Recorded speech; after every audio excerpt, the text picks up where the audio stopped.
Welcome to another CCASC talk. My name is Chris Primiano, Director of CCASC. For today's discussion, we'll examine how different IR theories explain why Russia, the US, the EU, China, and other states are acting the way they are regarding Ukraine. We have an excellent group to discuss this issue. Mark Bailey is a former assistant professor in politics at the University of Nottingham, Ningbo, China. Matt Millard is an assistant professor of political science at Nazarbayev University. Tudor Onea is an assistant professor in the Department of International Relations at Bill Kent University in Turkey. Michael Toomey is a lecturer in politics and international relations at the University of Glasgow. Welcome to the four of you. Hi, thank you for inviting us. No problem. During the talk, I encourage audience members to send me any questions or comments, and I'll pose them to the members of the roundtable. Let's get started. So, if we could start off with the big three IR theories: realism, liberalism, constructivism, and then we can get to the critical theories, maybe spending 15 minutes or so on each theory. How would realists, and there are different flavors of realism, structural realism, classical realism, neoclassical realism, how would realists view the situation regarding Ukraine, about why Russia's acting the way it is, why US, China, these other states, NATO? Who'd like to start us off with that? You just raise the hand icon, I'll be happy to call on.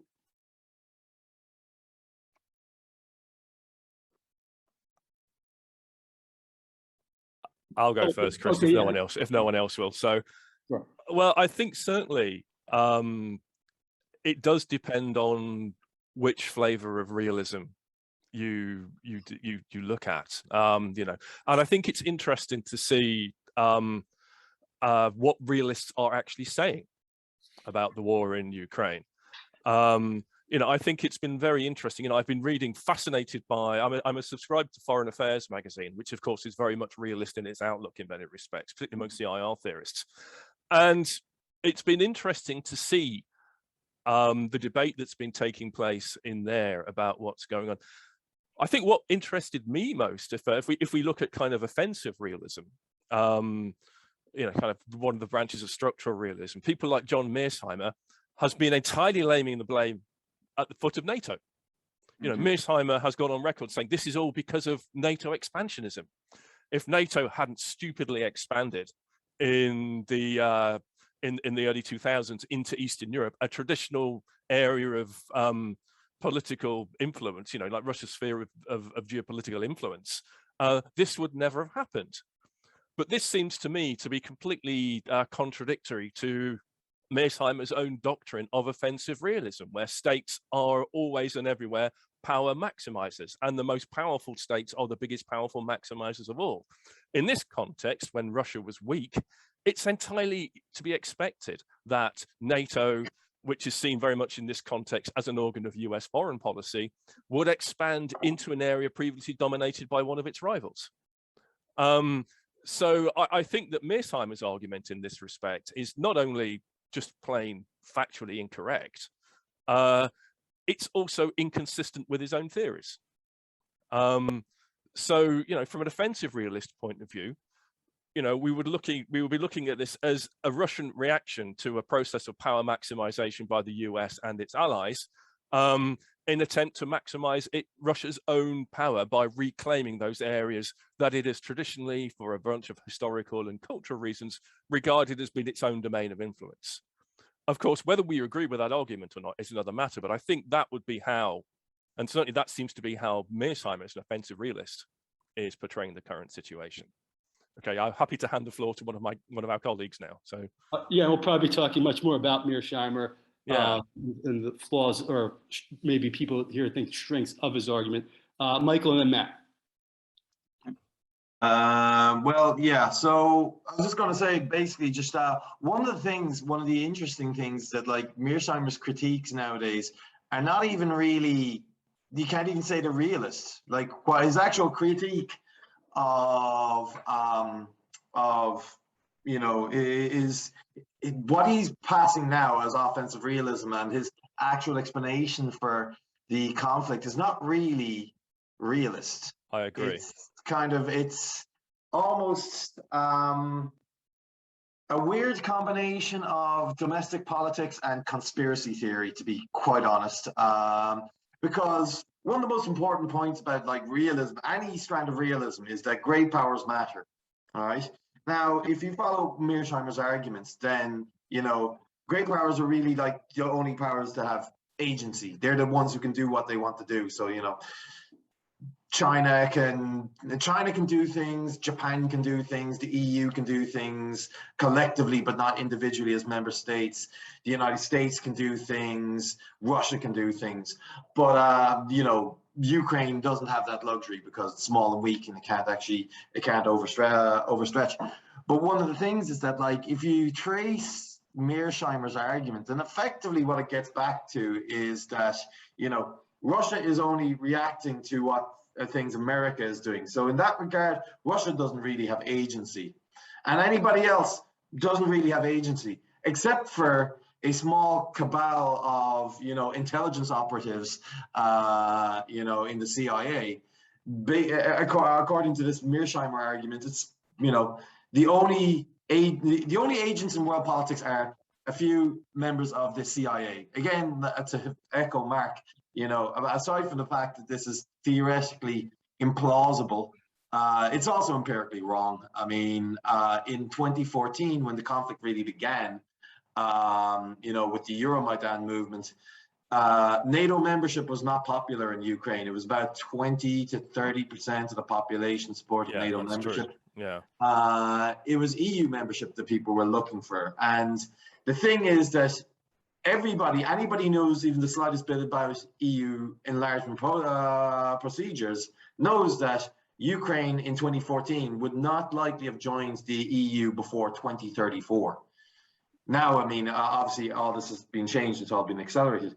So, I mean, one of the more, Mark has actually kind of touched on something as well. It was kind of, there was a Twitter discussion about it a few weeks back by a guy called Paul Post, where he talked about, like, Mearsheimer actually would have explained this Ukraine-Russia conflict. At least his argument would be a lot more plausible if it was his argument from the early 1990s, that because Russia was in a position of historic weakness there, or the Soviet Union had broken up, so it could no longer it could no longer exert its hegemony over the heartlands, the Baltics, Belarus, Ukraine, Central Asia, wherever. Now that it's had like 20 years of rebuilding, it's back in a position, where it can reassert itself. But in the interregnum period, the West expanded because that's what great powers do. So the West and the United States and the EU, they expanded their spheres of influence into the Baltics, obviously by having the Baltics join the NATO and the EU, engaging with Georgia and Ukraine with these at the 2008 NATO summit, and so on, and this is where the conflict is coming from. So the ironic thing about modern day Mearsheimer is that, he's not even a realist anymore. May I just make a quick point here as well? We also have to ascribe agency to those states in Central and Eastern Europe for their own actions during this. Yeah. I mean, I absolutely agree with everything Michael has said so far, but the one aspect of the story that we're perhaps neglecting is the agency of the states in Central and Eastern Europe, who, after the fall of the Soviet Union and the Warsaw Pact, actually wanted to join the EU and NATO for very sound, both economic, but particularly historical reasons as well. I don't think any of those states ever seriously supposed that an attempt to reimpose Russian hegemony would never happen again. And they saw the joining of NATO. Well, it has two. There's the question of status, the symbolic status as well, that joining the EU and NATO was symbolic of the fact that they had joined the club of Western liberal democratic states. And that's extremely important. But there was also the collective security guarantee as well of joining NATO, which was seen as being, I think with a considerable degree of justification at that time at least, a buffer against future Russian incursions back into Western Europe. So these states joined NATO and the EU because they wanted to. They weren't coerced into doing it. It perhaps hasn't always worked out as well as it might have done for them, but nevertheless, there were sound both geopolitical and economic reasons for them doing so, and we mustn't overlook that as well. And I can't help but kind of apologize. The great panels are the ones where everyone disagrees, right? Where there's a lot of confrontation. I think I have to agree with the sentiments of both of the other discussants so far. I think the first thing that was said by you, Professor Bailey, regarding Mearsheimer contradicting himself, that's absolutely true, right? You're saying only one state has agency, but not the other, right? That's absurd. Yes. And this plays into what you were saying as well, Professor Toomey, regarding Ukraine. Yeah, I think there's zero doubt that they want to join NATO now. I think there's zero doubt that they want in the European Union, specifically because of the actions of the Russian Federation. But to get back a little bit more at kind of the overall view, and we've been focusing on neorealism, and I'll do that a little bit more, I think, initially in my comments. It doesn't help us a lot to know that the world is anarchic, right? What does that actually have to tell us about anything on the ground in Russia or Ukraine or any relations between states? And that's the, kind of the central point of neorealism, and is that the world is anarchic. So what does that have to tell us about anything? For Russia to say that the US or NATO states are interfering in Ukraine or wherever else is just ludicrous, right? All states are doing that to some way, shape, or form anywhere else in the world, whether it's, China going up and buying friends in Africa, not having formal alliances with them necessarily. You're getting the same effect. It's just how you go about doing that.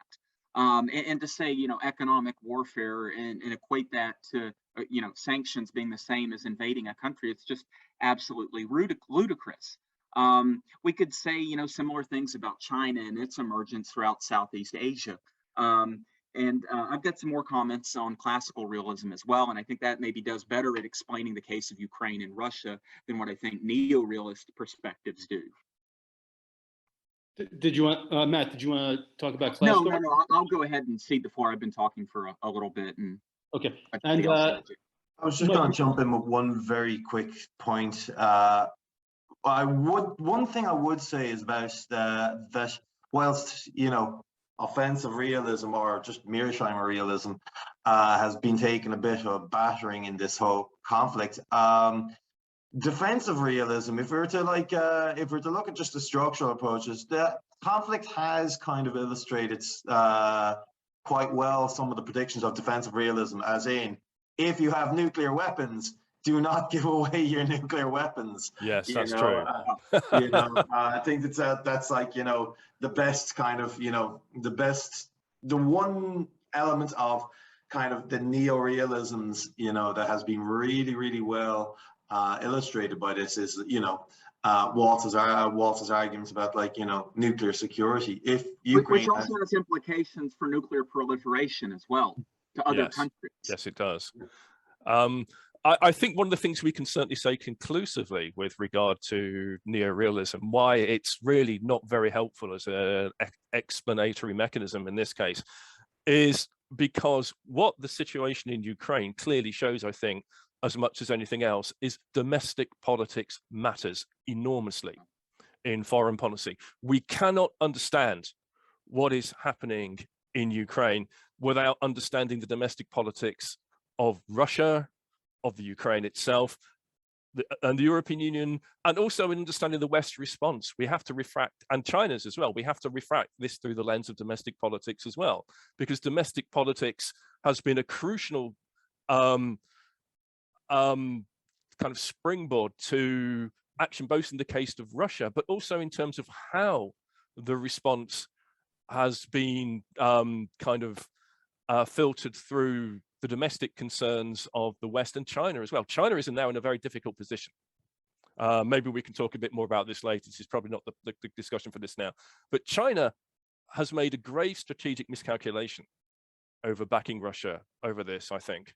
And I think there will be repercussions of that for China. And it now is in this awkward position where, because of its own domestic discourse, it's caught in a very, very difficult place that it's difficult to see how it's going to extricate itself from. Yeah. But maybe we can talk about that later.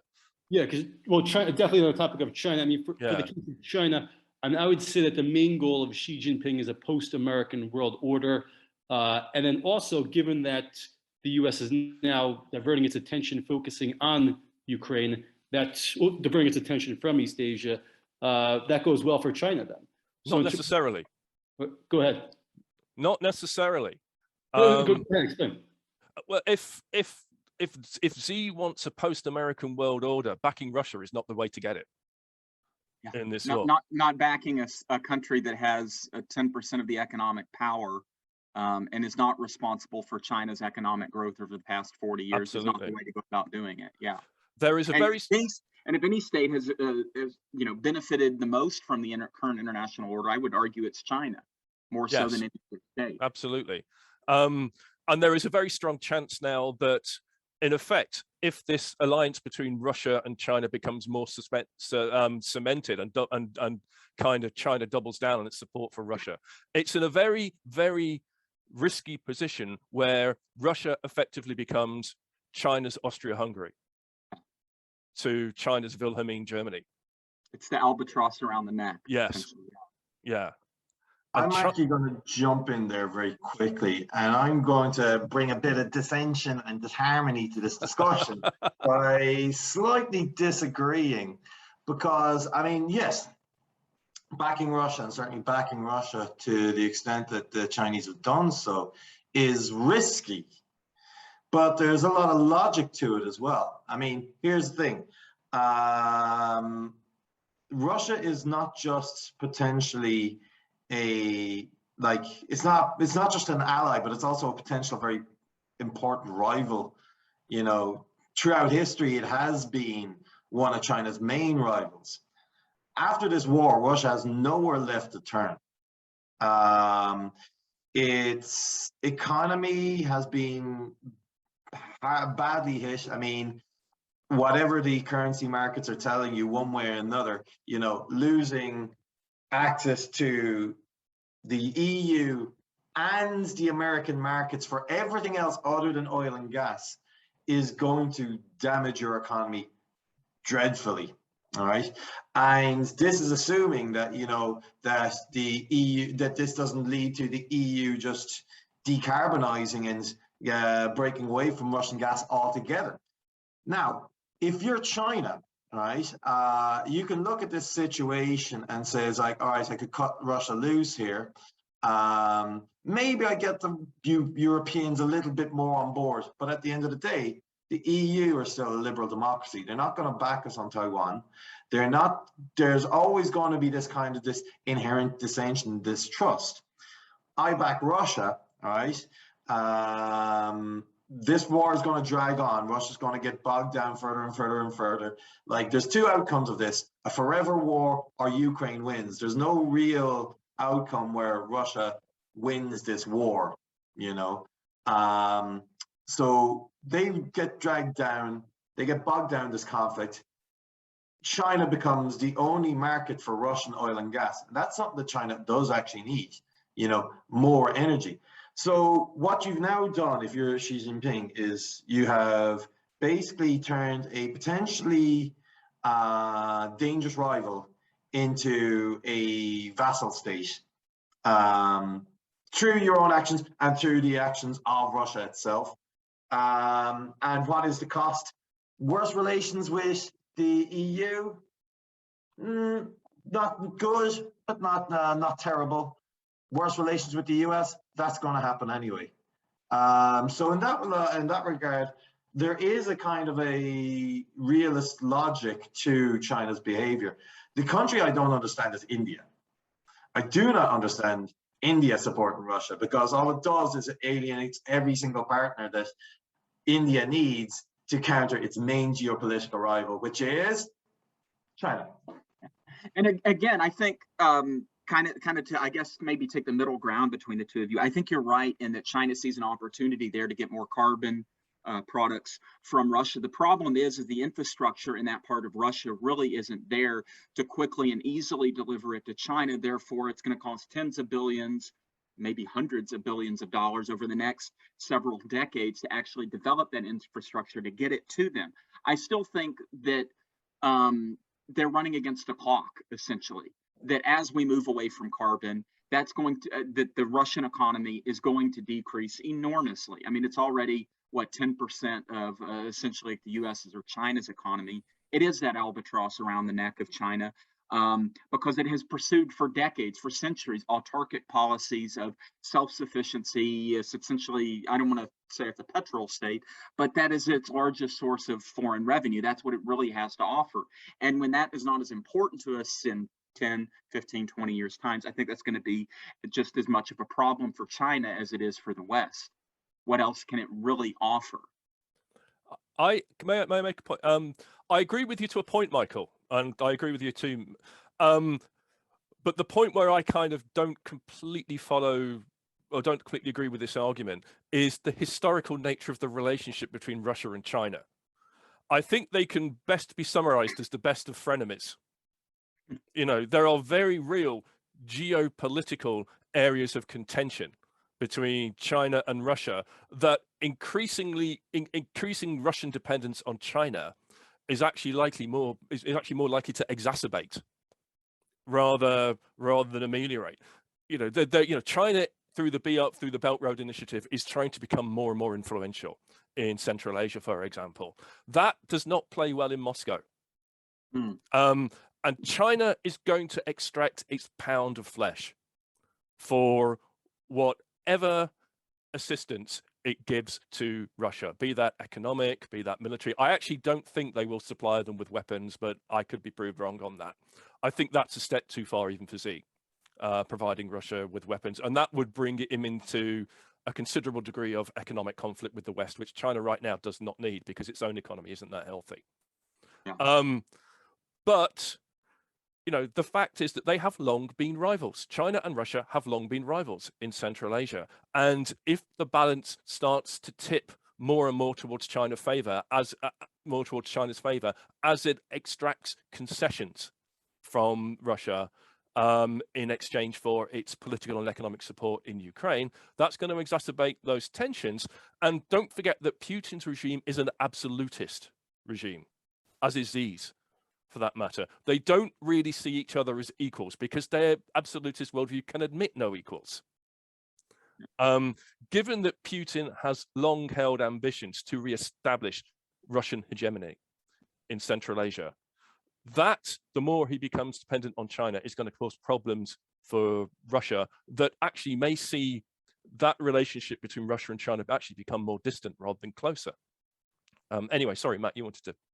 Yeah, and I think this, to kind of pivot a little bit towards more classical realism, I posed this question to my students earlier regarding, well, what's the whole point of, kind of classical realist perspective? Is it about power? Is it about national interest? That's what we fundamentally forget, is it's about national interest. I think from the Russian perspective, this whole concept of greater Russia is very much ingrained in the current leadership within Russia, within those who are really the decision makers there. Maybe the larger population, it really doesn't matter to them. But I think this is an objective they have certainly pursued. And I think we see a little bit, not exactly, but a little bit of a mirror to this in China in that century of humiliation and its response to colonialism. This ties into some of those critical theories as well, post-colonial experiences, et cetera. So I think we can't forget that very much influences the actions that states take in places like Ukraine or places in the South China Sea or potential invasions of places like Taiwan. And I think we can't forget, I think that's the best contribution that realism gives to us is, well, what is the national interest of a state? And that varies from state to state, from time to time, and by regime type as well. Mm-hmm. May I make another point there as well? I think what's been interesting to stick with what we're supposed to be talking about, which is how different theories of IR would look at this. It's been very interesting what a lot of realists in, for example, Foreign Affairs, which is very much the journal of the American political establishment, has been saying was, in order to get what he wanted, which if it is things like, for example, the annexation of the Donbass, etc., he didn't need to invade Ukraine to do this. There was no need for him to invade Ukraine to achieve his declared goals. So there is no national interest in Russia doing what it's doing. So if there is no national interest, what is the real reason for Putin doing this? And again, I think this again brings us back to a focus on domestic politics, for example, within Russia. Yeah, in a number of op-eds that Fareed Zakaria has written in the Washington Post, focusing on the issue of identity, seeing states in Eastern Europe becoming successful economically, politically, and then viewing Russia, Moscow, or Putin viewing Russia as the epicenter of the former Soviet Union, and being discontent with the fact that these other states that were Putin viewed as lesser states are now outperforming Russia. And then this issue of identity, which is emphasized by constructivism, yes. that this is something that Zakaria argued that this really needs to be taken into account when examining the issue of why Putin is doing what he's doing.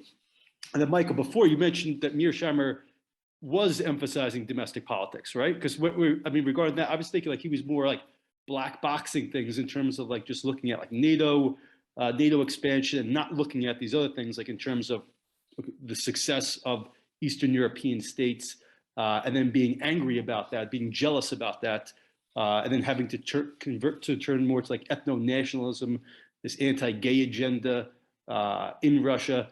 So when you talked about the domestic politics regarding Mearsheimer, I was just curious about that.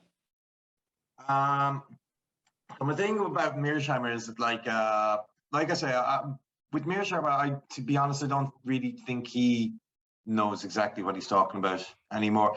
Like what he's saying is not consistent with what he's previously saying, what he's been saying for like 40 years, you know. And now all of a sudden, I think he's watched a little. He's spent a little bit too much time at the University of YouTube, and he's I don't know. But so I'm not going to talk about Mearsheimer anymore, and I will get to the domestic politics discussions now in a second. But there was one thing I wanted to say, just in response to Mark's last point there about how this is not really in Russia's national interest. Well, that was one of the other good things about classical realism is, like, hubris. Russia has won a lot of wars in a row. They've beaten up and they've had a long series of pretty clean, pretty solid, pretty decisive strategic and political victories.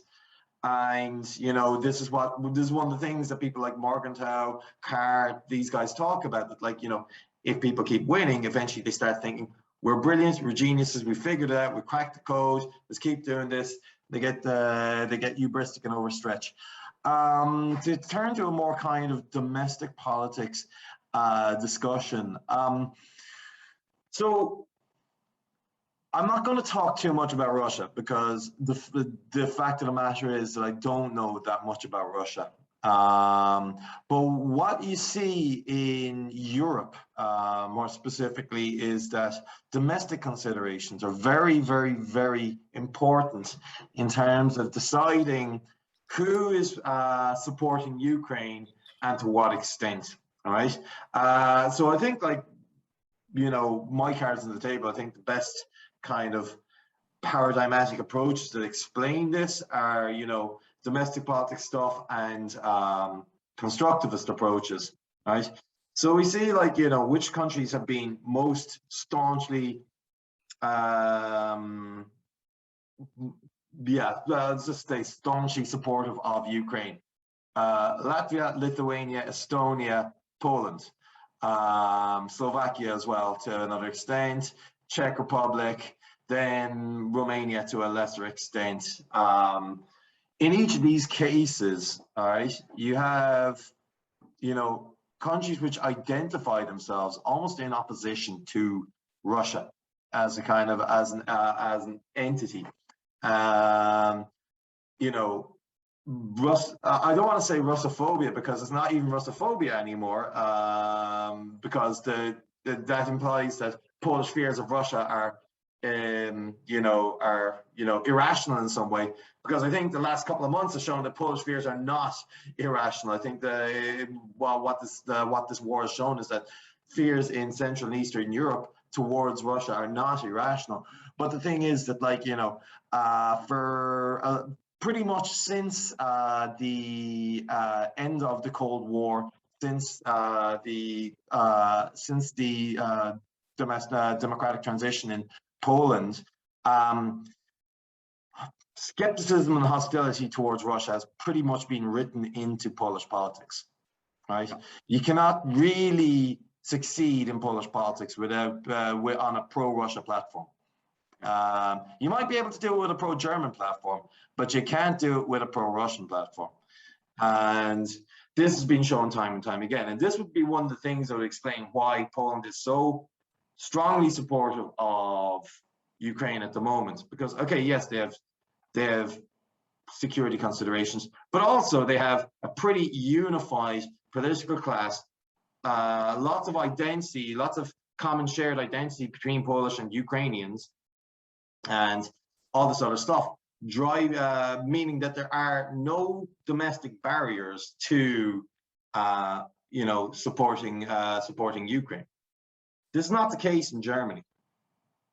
Germany has been very, very hesitant to support Ukraine, and I'm going to shut up in a second.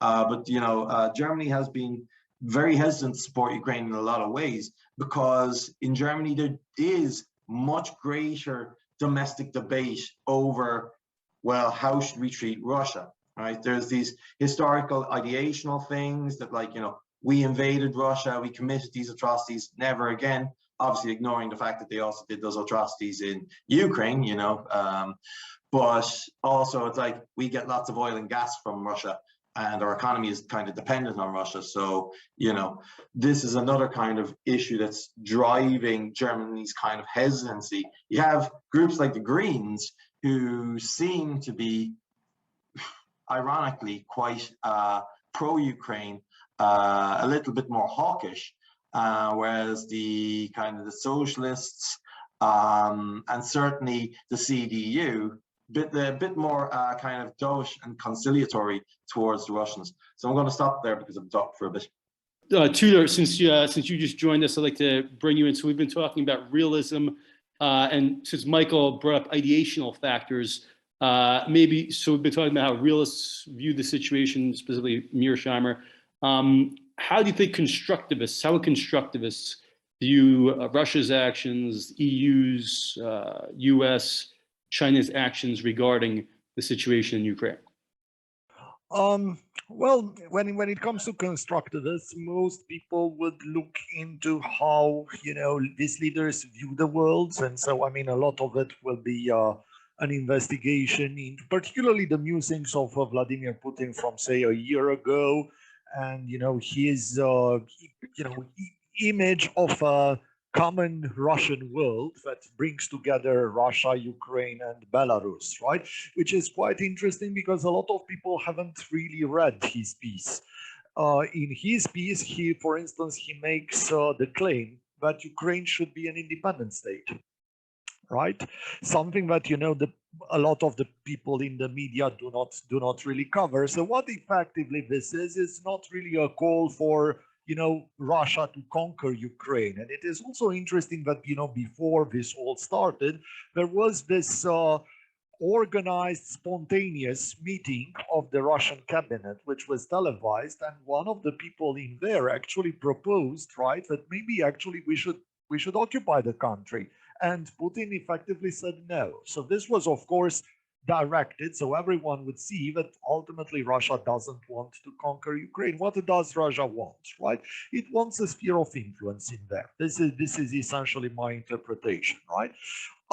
Now the problem that I see, and I have listened a bit to this discussion, is that maybe it's the way we formulate this question that might be problematic, because we are trying to explain an output, not an outcome. And hence we are trying to explain essentially foreign policy by using theories of international relations, which may not necessarily be the best thing to do, because part of the problem here is that, of course, IR theories come fairly clear cut, right? So you have the realist interpretations in terms of power, you have the liberal interpretation in terms of particularly of domestic politics, but also of ideology, of regime. and you have constructivism in terms of our views of the world, in terms of our beliefs, of the norms that we choose to follow, of our identities, right? The problem here is that an explanation of what is going on in Ukraine, and of course, I mean, you can study this from the Russian standpoint, from the Chinese standpoint, from the American standpoint. It will have to rely on all of these variables to some extent. So if it were for me, and I would probably choose something that is a hybrid, essentially an eclectic theory, something a little bit like neoclassical realism, which would start by looking at the distribution of capabilities particularly between Russia and Ukraine, the fact that Ukraine was sort of pushing slowly away from Russia, and it was becoming stronger and stronger militarily, as indeed we see, but would also factor in a number of other variables. And some of the things that have not been mentioned might have to do with prospect theory, with psychological variables that we somehow ignore. Why, for instance, Putin, right? If indeed he is bent on expansion and so on, why didn't he take this step in 2014? So in the summer of 2014, Ukraine attempts, right? So you have the first attempt by, the Luhansk and Donetsk republics to break away, and you have intervention by the Ukrainian government. And what happens is that Russia essentially intervenes and defeats the Ukrainian army. It would have been far easier if the Russians would have continued their offensive back then and occupied the country. They didn't. Why not? If indeed, I mean, we are looking at someone who is ultimately a risk-acceptant gain maximizer. So I would favor the opinion that maybe in the case of Putin, we are looking at essentially a risk-acceptant loss minimizer. So it is the sense that there is this sort of window of opportunity and Ukraine risks being lost, and therefore we are running out of chances to assert our influence over there. If we don't do this, then the whole country will gravitate towards NATO. So this is more or less what I believe needs to be considered. As for China, I would, from the Chinese point of view, it is probably the country that has gained the most. If you're looking at, the sides that have lost in the case of Ukraine, almost everyone has lost. Ukraine has lost the most. Russia is losing sufficiently, right, on its own. The United States, it's difficult to point out what the United States has won, right? The Europeans have lost, right? The only country that apparently has, gained is China, because the more this conflict goes on, the more Russia is pushed in the open arms of China, right? So if you can pretty much sit around and offer minimal support, and still at the end of the day you're going to be tertius gaudens, right? You're going to be the party that the third one that rejoices in this context, right? So from the Chinese perspective, I would see that this very much, so this is, I wouldn't say that this is, determined so much by domestic politics, but by naked realist self-interest. So I wouldn't, go as far as to try and, throw in a lot of very complex explanations of the Chinese stance at this point. All right, so we'll let Matt go first, and then since we were talking about China before, maybe after Matt, then Michael and Mark would like to respond, but Matt, go ahead though. Along those lines, well, first off, I agree with, the kind of marrying of different perspectives and being kind of more of a quant person, bargaining theory and prospect theory. It's kind of more my wheelhouse anyways.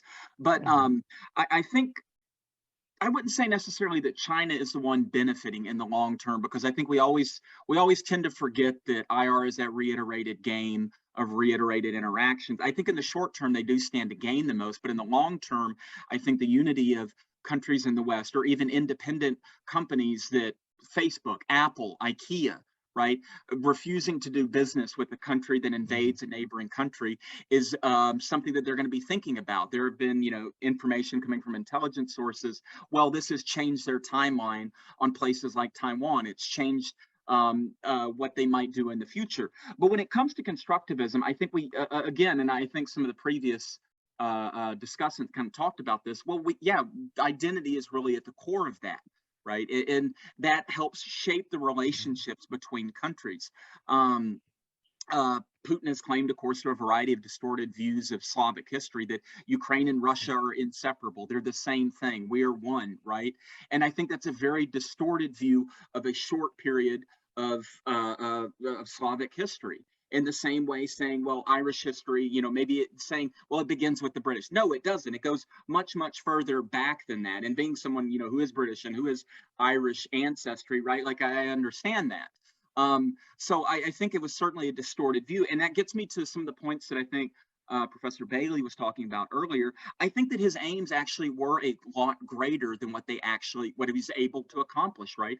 And this gets at that whole idea of sphere of influence. I don't think he necessarily wanted a sphere of influence. I think he wanted something more than that, not necessarily to absorb Ukraine, but to have a government that was going to be more along the lines of Belarus, that would do what you say, right? And that's not really a sphere of influence in the same way that maybe a sphere of influence in, say, like Finland during the Cold War was, or even neutrality by the Finns during the Cold War was. Essentially, he wanted someone in position that was going to do what he wanted them to do, not join the European Union, not join NATO, stay in Russia's orbit. So in a way, I think it's kind of a hybrid between the two of those.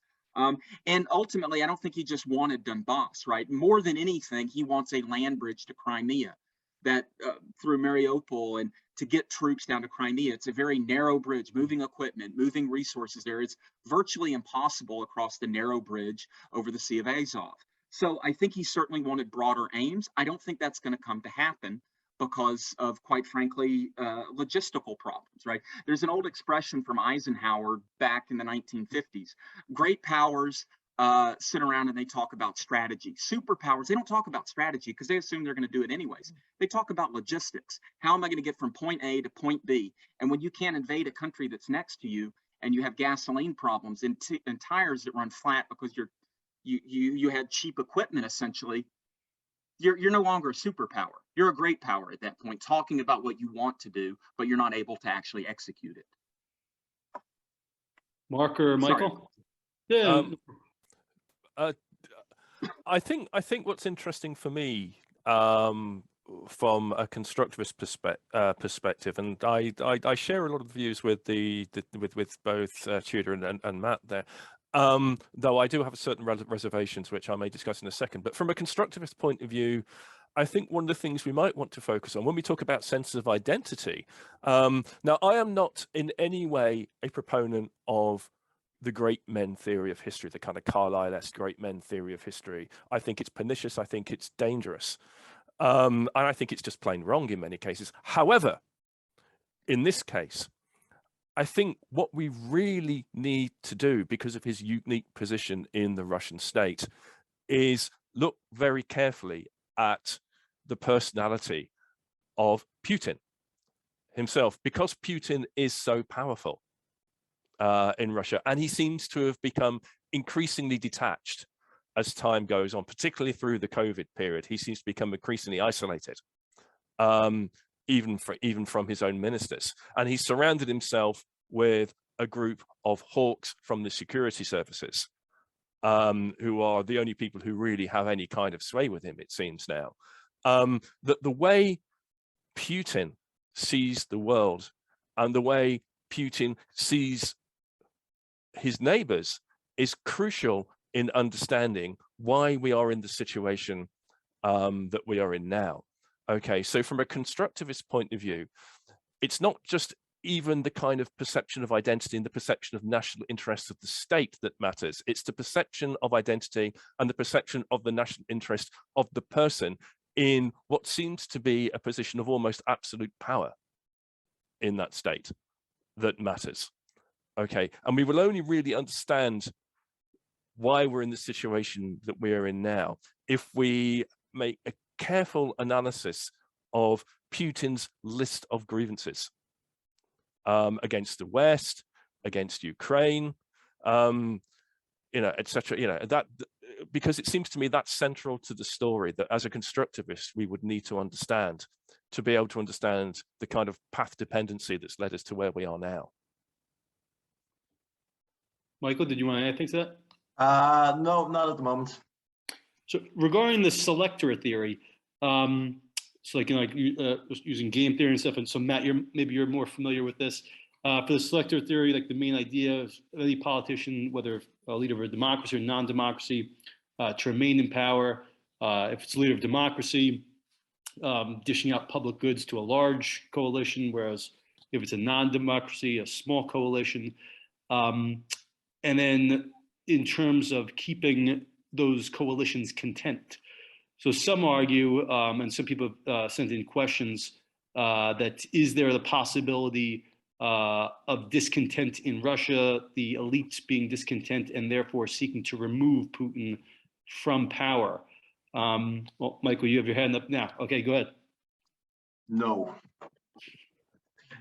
Simply put, one of the most interesting things about, like, just looking at that, and again, like I said, I'm no expert in Russia, but from speaking to people who are experts, it seems that one of the most interesting things is that Putin has managed to pretty much shrink what was once a fairly, as far as centralized autocracies go, a reasonably large winning coalition. He's managed to shrink it to, like, you know, a couple of guys at most, you know, if like, you know, he's managed to, throughout the course of this conflict, through fear, maybe through his public support, through whatever, he has managed to shrink this winning coalition to a very, very, very small number, which, if you're Vladimir Putin, is great. That means you can pretty much rule forever, or for as long as you need to do. You know, there is a huge amount of, you know, people in this kind of, in the nominal selectorate, and, you know, anyone in the real selectorate can be swapped out at any stage. And, you know, people that Putin actually needs to keep on board, it seems to be fewer and fewer every day. You know, I mean, that's one very interesting thing. So, I mean, this is the thing. I remember thinking about this, and I was talking to somebody, and I was saying, it's like, well, you know, it's like one of these days somebody's going to, you know, off Putin. They're just going to say, it's like, it's too much. He's, you know, they're going to get rid of him. And they responded to me and basically said, it's like, listen, the war is popular.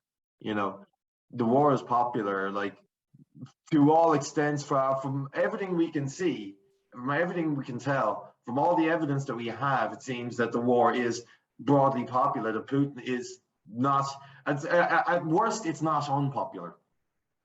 There are some protests, there are some street protests, but there's far bigger protests in favor of the war. And then now you're seeing in countries throughout Europe, these protests in favor, amongst the Russian diaspora, protests in favor of the war. I mean, the other day you had a pretty large convoy in support of the war in Ireland, and it was made up 95% of Russian immigrants to Ireland. The Russian community in Ireland isn't very big, you know, so I mean, that's a sizable chunk of the Russian community were participating in this.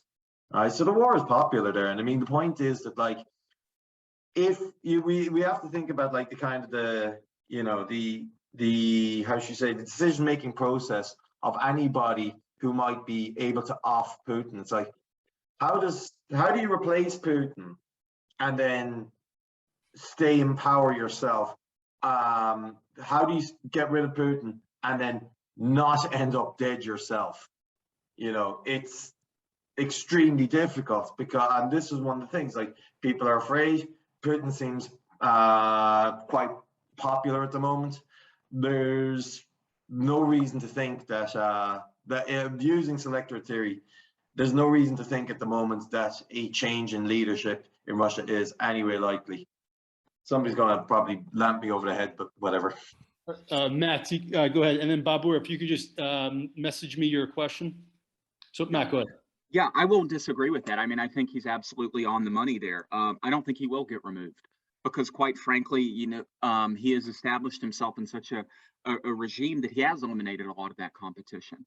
And the people who are indebted to him, I think that circle has certainly gotten smaller and smaller and smaller. And to tie it with, I don't remember who said this earlier, he listens only to certain elites, right? Oligarchs, yeah, they might have had more of a say in the early 2000s or something like that. They don't have as much of a say now. He put half of them in jail and half of them are exiled or dead. So what role are they going to play? It's more the security personnel that are going to have a say in this. And I think they're exactly on the same page as him. They don't want to say the emperor has no clothes, but you say that only for so long, and then it catches up with you, right? And then hundreds of FSB agents get arrested. So there's different types of elites and different groups that you have to make happy. It's not a singular group. But I think that illustrates an interesting point for this invasion of Ukraine. And then it's an important economic point anymore. Not much value comes from land anymore. Taking land, what are you going to get from a post-industrial, quasi still industrial region of eastern Ukraine where there's a bunch of steel mills? You can trade with other countries like Turkey, Brazil, China. They produce a lot of steel. You could just get it from them. There's Especially not when all much the value infrastructure is gone and you can't get the stuff out. Absolutely, exactly, yeah. right? When you can't even exchange it on the international market, that's kind of a moot point. So how are you going to distribute those resources to groups within your own society? You can certainly, from a domestic politics perspective, you can certainly distribute prestige, essentially. Look, this is the guy who helped me beat, the Ukrainians and those Nazis in Ukraine or whatever, right? Which is a whole other different discussion in and of itself. But you can't eat prestige, right? You can't build your economy on prestige. So this also gets into the issue of domestic politics from the opposite side. Sanctions, we often hear they don't work. And most, literature says they don't work, quite frankly. They only really work against smaller states, and Russia is a relatively large state that is also pretty autarkic, right? They don't have a lot of trade with other states, and the things where you could really hit them at, gas and oil, well, yeah, no one wants to do that because you'd be shooting yourself in the foot. But from a domestic policy perspective, within countries like Germany, within countries like Poland, the United States, you have to do something. You don't want to fight them on a battlefield, so you've got to do something, right? So what do? It's either your options are basically, well, go to war. No one wants that. No one wants nuclear war. No one wants, open conflict on the scale of World War II. No one wants that, I think. You can send weapons, but for lack of a better way to say it, you're not really doing much there. You can't get what are you going to send high-tech weapons to people who have never trained on those? They don't know how to use it in many cases. So you've got leftover post-Soviet equipment, which is at least 30 years old in most cases, in a lot of Eastern Bloc states. You can send them that, but that doesn't really give you a lot of added advantage. So I think we have to look at sanctions as well as that selectorate theory from the domestic politics perspective for both the state that's the target of those sanctions as well as those who are the ones instituting those sanctions. And with that, I guess I'll kind of end there. Tudor, and then we've got some questions in the chat. So Tudor, go ahead. All right, I'll try to keep this brief.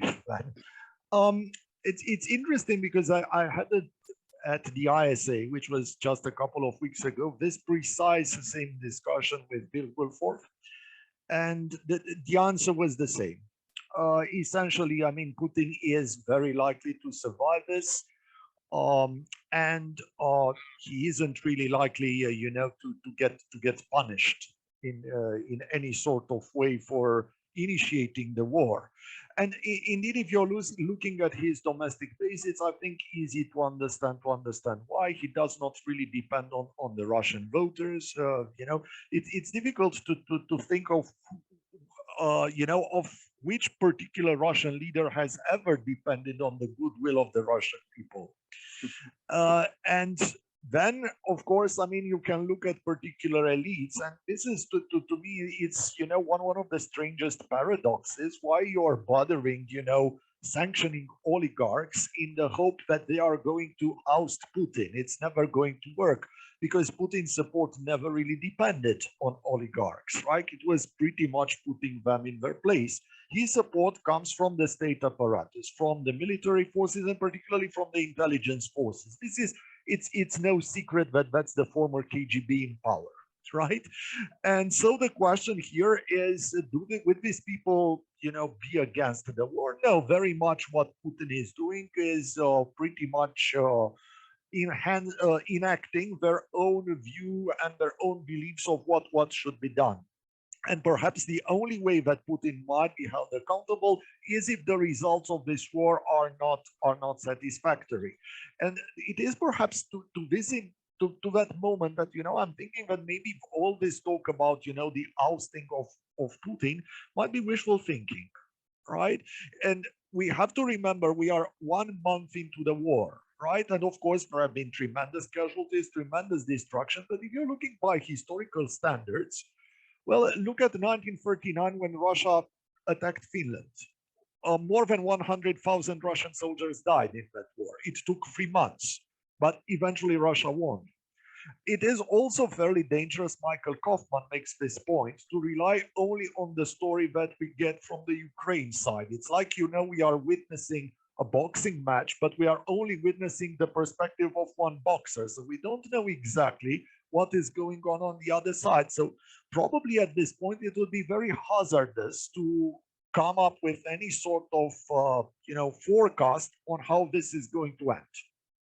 And we have to be very careful not to introduce our own biases into this analysis. This is what I would caution against. Of course, I mean, we have also selected, not so much a selectorate, but an electorate problem on the part of the West. And, most recently, this is seen in the case of France, right?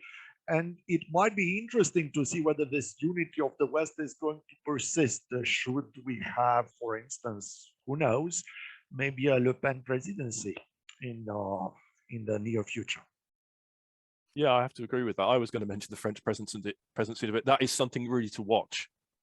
I think that's going to be crucial in this kind of continued solidarity of the West, which I think it's easy to exaggerate on the issue of Ukraine. I have to say I agree with all of our colleagues on what they've said about there is categorically no chance of Putin being overthrown in the short to medium term. I would give two significant caveats to that, though. Now, I agree with Evan. I think it's I originally suggested myself that Putin's only real audience now are the security services in Russia. These are the only people whose opinions matter. I think what might endanger Putin, though it won't be anytime soon, is if the situation in Ukraine goes from disaster to absolute military catastrophe for Russia. They've got this big, it's clear that the next stage of the war is going to be a significant offensive in the Donbass region. If that is as catastrophically bad as the attack on Kiev proved to be, then I think that could significantly undermine the security of Putin's position, not least because the security forces might then start to blame Putin for their own mistakes as a means of deflecting attention from themselves. And I think you can only hide the situation in the military situation from the Russian people for so long before the scale of the disaster becomes obvious even to then. And so far, the Russian state has gone to heroic efforts to try to disguise the level of losses from people at home. Although here there is the following danger. Russia here cannot really afford to be defeated. So in case of a catastrophic repetition of what happened in the first month of the war, there is also the possibility of Russia escalating this. Oh, yeah, I agree. But depending on what then Putin chooses to do, that might not go well for him either. The other possibility is if the sanctions really do start to have a dire economic effect on the Russian population as a whole, that's going to get harder and harder to explain away, I think, as time goes on.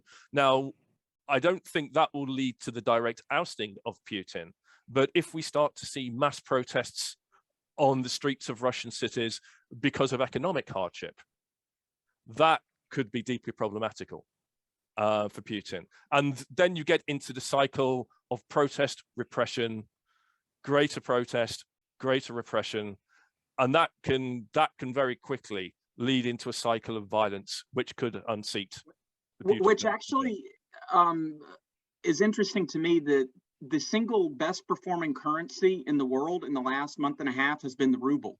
Actually, I didn't know it went into the toilet and then Mm-hmm. instantly went up, right? Mhm. Because of short-term fixes that Putin was able to do. And as you know, I've said, he can only do those for so long, right? There are going to be economic consequences.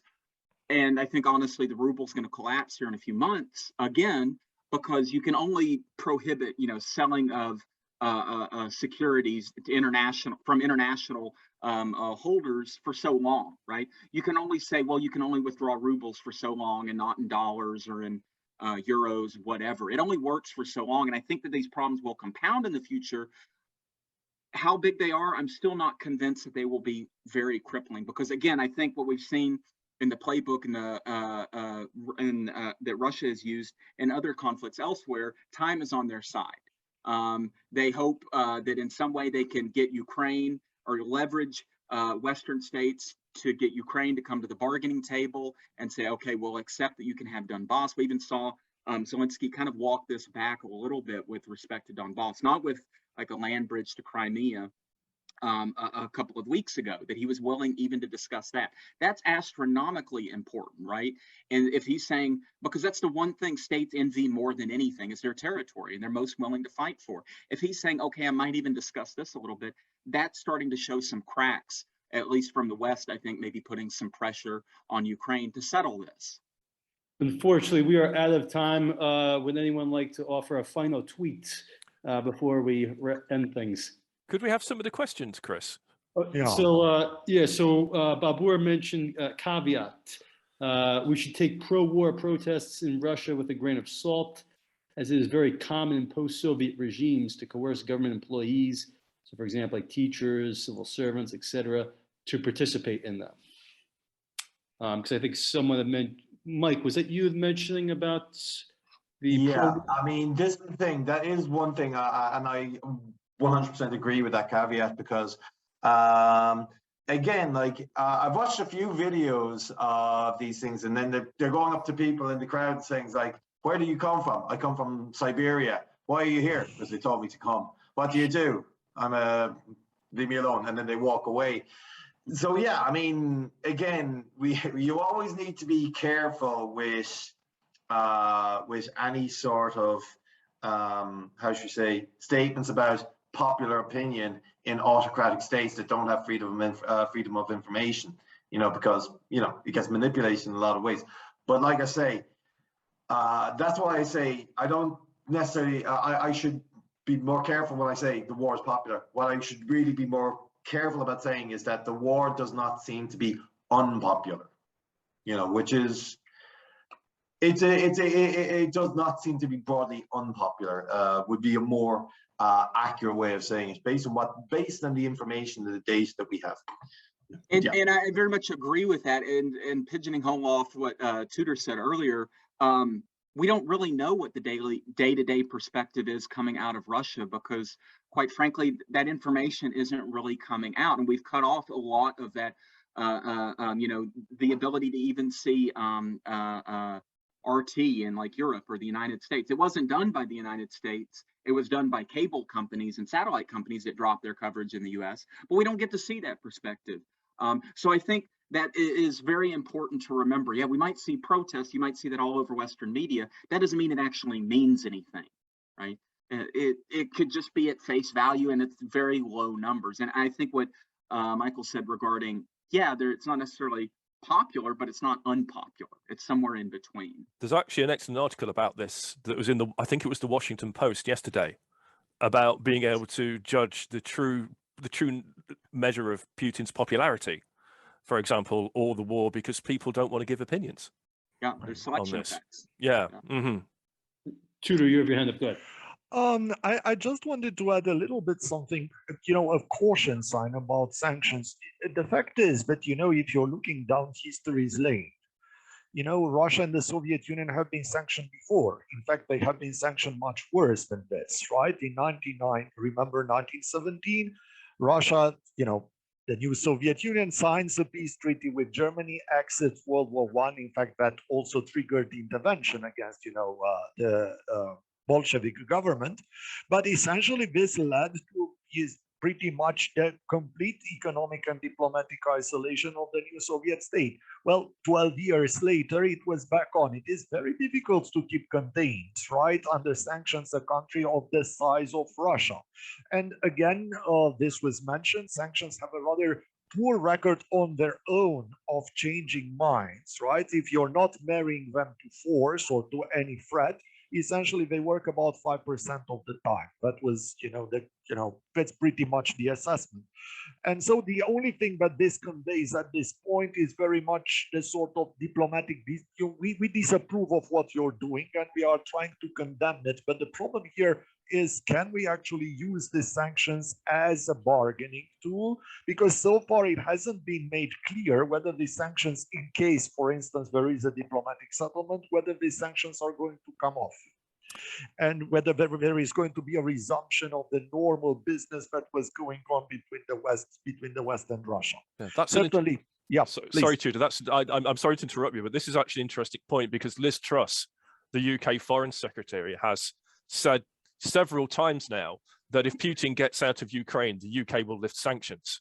Now, how much that's just Liz Truss speaking, because she does have a habit of saying things which don't necessarily reflect the government position, and how much it is genuinely the position of a government which has been, and particularly a conservative party in the UK, which has been very heavily reliant on Russian oligarch money in recent years, is a very interesting point. And it's one that doesn't seem to have been resolved yet. It's not actually clear what the West wants to get out of this at the moment as well. What is the end game here for Western states, for the US and its NATO allies, other than getting Russia out of Ukraine? Well, okay, that happens. Putin is still going to be a pariah after that because of what he's done. And it's very difficult to see that on what has essentially been moralistic grounds that the West has imposed sanctions on Russia, how could they lift them if Putin is still there? We can't go back to business as usual. I don't know. I mean, look at what happened with Stalin. So who knows? There are precedents. There are precedents. Right?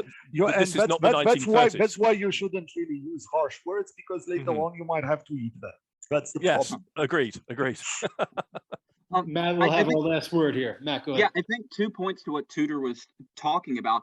First, yeah, sanctions, they don't often work. And then secondly, how much are sanctions really to change behavior?